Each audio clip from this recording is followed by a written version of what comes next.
Hello बच्चों। इससे पहले वाली वीडियो में हमने चर्चा की सामाजिकरण का सामान्य अर्थ, और अब हम चर्चा करेंगे सामाजिकरण की विशेषताएं कौन कौन सी हैं। सामान्य अर्थ के तौर पर है कह सकते हैं कि सामाजिकरण सीखना है,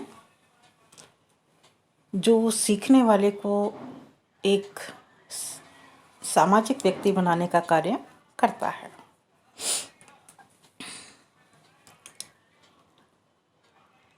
आज हमारे वीडियो का विषय है यह सामाजिकरण की विशेषताएं, जिसके अंतर्गत प्रथम विशेषता की हम चर्चा करते हैं तो यह एक सीखने की प्रक्रिया है। यानी सामाजिकरण सीखना है। जब बच्चा जन्म लेता है, जन्म के समय ना तो उसे उचित का ज्ञान होता है, ना ही अनुचित का ज्ञान होता है।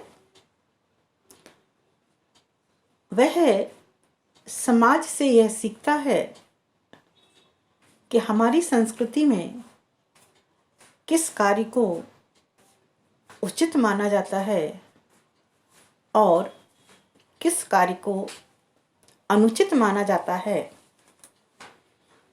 किस भूमिका से संबंधित हमें अपने दायित्व का निर्वहन किस प्रकार करना चाहिए। यह समस्त बातें सामाजिकरण के माध्यम से व्यक्ति सीखने का कार्य करता है। दूसरी हम चर्चा करते हैं तो कह सकते हैं यह जीवन पर्यंत चलने वाली प्रक्रिया है, life long process. Life long process का मतलब होता है कि सीखना कभी खत्म नहीं होता।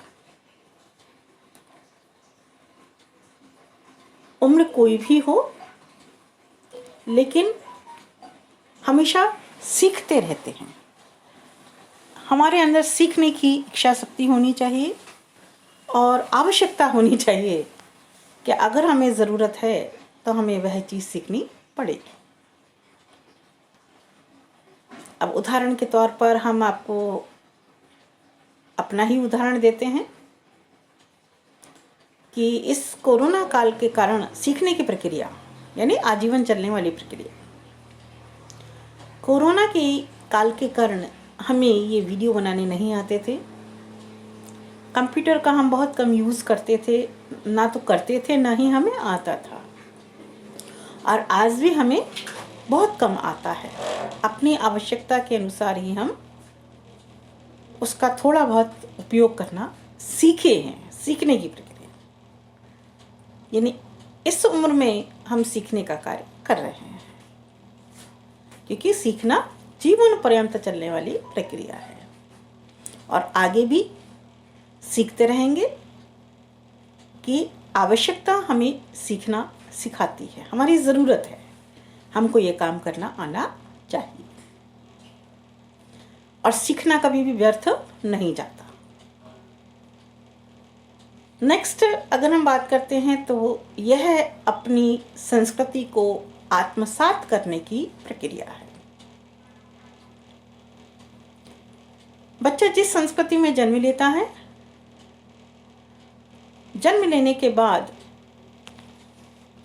उसे अपनी संस्कृति को सीखना चाहिए कि हमारी संस्कृति में क्या सही है, क्या गलत है, हमें किस समय किस प्रकार का कार्य व्यवहार करना चाहिए, समाज हमसे किस प्रकार के व्यवहार की अपेक्षा रखता है। ये सब संस्कृति को आत्मसात करने की ही विशेषता है। नेक्स्ट अगर बिंदु की हम बात करते हैं, यह एक गत्यात्मक प्रक्रिया है, डायनामिक प्रोसेस। डायनामिक प्रोसेस यानी स्थिर नहीं है, यह एक अस्थिर प्रक्रिया है जो सदैव चलती रहती है।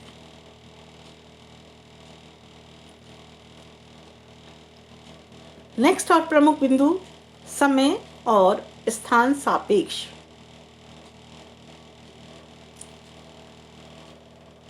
सामाजिकरण का संबंध समय और स्थान सापेक्ष से भी होता है। समय सापेक्ष से तात्पर्य है कि आदिकालीन युग में जो चीज उचित थी, आवश्यक नहीं है कि वह आज के युग में भी उचित मानी जाए। स्थान यानी भौगोलिक सीमा से